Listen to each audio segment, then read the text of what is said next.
ഗോട്ടിബുദ്രുക്. ഇതിനടുത്ത് കാണാൻ പറ്റിയ ഒരുപാട് സ്ഥലങ്ങളുണ്ടെന്ന് കേട്ടറിഞ്ഞ് ഇങ്ങോട്ട് ഞാൻ വന്നതാണ്. ഇവിടെ നിന്ന് ഒരു 30 കിലോമീറ്ററിന്റെ ചുറ്റിലും ഒരുപാട് വെള്ളച്ചാട്ടങ്ങളും പിന്നെ ട്രക്കിംഗ് പോയിന്റുകളും പിന്നെ ഫോർട്ടുകളൊക്കെ ആയിട്ട് കാണാൻ ഒരുപാട് സംഗതികളുണ്ട്. ഇന്ന് അതിൽ ഒരെണ്ണം ലക്ഷ്യമിട്ടാണ് എന്റെ നടത്തം. പോകുന്ന വഴികളെല്ലാം ഒരുപാട് പ്രകൃതി കാഴ്ചകളും പിന്നെ കൃഷിയാണ് ഇവിടുത്തെ മെയിൻ ആയിട്ടുള്ള പരിപാടി. മഴ പെയ്ത് വെള്ളം കെട്ടി നിൽക്കുന്നതുകൊണ്ട് തന്നെ എല്ലാ വയലുകളും തന്നെ ഏറുഴുത് നെല്ല് വിതയ്ക്കാൻ തുടങ്ങിയിട്ടുണ്ട്. തന്നെ ഒറ്റയ്ക്കും പിന്നെ ഒരുപാട് പേര് കൂട്ടായിട്ട് നിന്ന് ഞാറ് നടുന്ന കാഴ്ച ഒരു അടിപൊളി കാഴ്ച തന്നെയാണ് കേട്ടോ. ഇങ്ങനത്തെ അടിപൊളി കാഴ്ചകളൊക്കെ കണ്ട് ഞാൻ നടന്നുകൊണ്ടിരിക്കുന്നത് ഗോട്ടി ടു സിനാർ റോഡിലാണ്. വരുന്ന വഴിക്ക് തന്നെ മഹാരാഷ്ട്രക്കാരുടെ ദേശീയ ഭക്ഷണമായിട്ടുള്ള വടാപാവ് വരണം കഴിച്ച് ഉച്ചഭക്ഷണം ഇന്ന് ഇതാ ഉള്ളൂ കേട്ടോ. ഗോട്ടി ജംഗ്ഷനിൽ ഒരുപാട് നേരം നിന്നിട്ടും വണ്ടിയൊന്നും കിട്ടാത്തതുകൊണ്ട് ഞാൻ നടത്തം തുടങ്ങിയതാണ്.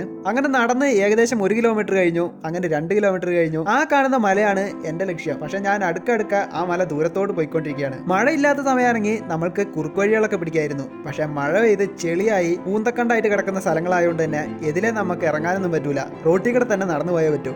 എന്ത് തന്നെ ആയാലും നടക്കാൻ പറ്റിയ ഒരു റൂട്ട് തന്നെയാണ് കേട്ടോ. ഇത്രയും കാഴ്ചകളൊക്കെ കണ്ട് നടക്കുക എന്ന് പറയുമ്പോൾ ബോറടിക്കാൻ എന്തായാലും സാധ്യത ഒന്നുമില്ല. പക്ഷെ എന്നാലും ഇന്ന് ഞാൻ പ്ലാൻ ചെയ്ത് വെച്ചിരിക്കുന്നത് വലിയൊരു ട്രക്കിംഗ് പോയിന്റ് ആയതുകൊണ്ട് തന്നെ ഇത്രയും നടന്നു കഴിഞ്ഞ് അവിടെ എത്തുമ്പോൾ എന്തായിരിക്കും അവസ്ഥ എന്നുള്ളതാണ്. അങ്ങനെ ഒരുപാട് നേരം 1.5 മണിക്കൂർ നടന്ന് അടുത്തുള്ള ബന്ദർവാഡ പേട്ടയിലെത്തി. ഇവിടെ എത്തിക്കഴിഞ്ഞ് ബന്ദർവാഡയിലേക്ക് ഏകദേശം 20 കിലോമീറ്റർ ഉണ്ട്. പക്ഷെ ഇവിടെ ബസ്സൊക്കെ നിർത്തുന്ന സ്ഥലമായതുകൊണ്ട് തന്നെ ഒരു വണ്ടി കാത്ത് ഇവിടെ ഞാനിപ്പോൾ നിന്നുകൊണ്ടിരിക്കുകയാണ്. ടാക്സിയോ അല്ലെങ്കിൽ ബസ്സോ ഏതെങ്കിലും ഒരെണ്ണം വന്നാൽ അതിൽ കയറി പോകാലോ. അങ്ങനെ നിൽക്കുമ്പോഴാണ് ഞാൻ എത്ര ദൂരം നടന്നുള്ളതിനെ കുറിച്ച് ഞാനൊന്ന് നോക്കിയത്. ഞാനൊന്ന് ഞെട്ടിപ്പോയി. നടന്ന് കുറച്ച് വാമപ്പ് ആകട്ടെ എന്ന് വിചാരിച്ച് ചെയ്ത കാര്യം എന്റെ കൗതുകം അത് വല്ലാത്തൊരു ചെയ്തായി പോയി. 8 കിലോമീറ്റർ നടന്നെങ്കിലും മുമ്പിൽ കാണുന്ന ആ മലയുണ്ടല്ലോ, ആ മല ഇപ്പോഴും അതേ ദൂരത്ത് തന്നെയാണ് കേട്ടോ. ഒന്ന് മാപ്പ് ഇട്ട് നോക്കിയപ്പോൾ അറിഞ്ഞത് ആ മലയിലേക്ക് പോകണമെങ്കിൽ ഇനിയും നടക്കണം 10-12 കിലോമീറ്ററോടെ. പക്ഷെ ആ ഒരു നടപ്പ് ഞാൻ ഇന്ന് ഒഴിവാക്കുകയാണ്. ഇന്ന് ഞാൻ കൽസുബായ് പീക്കിലേക്ക് പിടിക്കാന്ന് വെച്ചു. മഹാരാഷ്ട്രയിലെ ഏറ്റവും പൊക്കം കൂടിയ സ്ഥലം എന്നൊക്കെ പറഞ്ഞു വെക്കുന്നത്. അപ്പൊ ഇന്ന് അങ്ങോട്ട് തന്നെ പോവാം. പക്ഷെ അങ്ങോട്ട് പോകണമെങ്കിലും ഏകദേശം 25 കിലോമീറ്ററോളം യാത്ര ചെയ്യാനുണ്ട്. ഇന്നത്തെ ദിവസം എനിക്ക് വേറെ പണിയൊന്നും ഇല്ലാത്തതുകൊണ്ട് തന്നെ സാവധാനമാണെങ്കിലും എനിക്ക് അവിടെ എത്തിയാൽ മതി.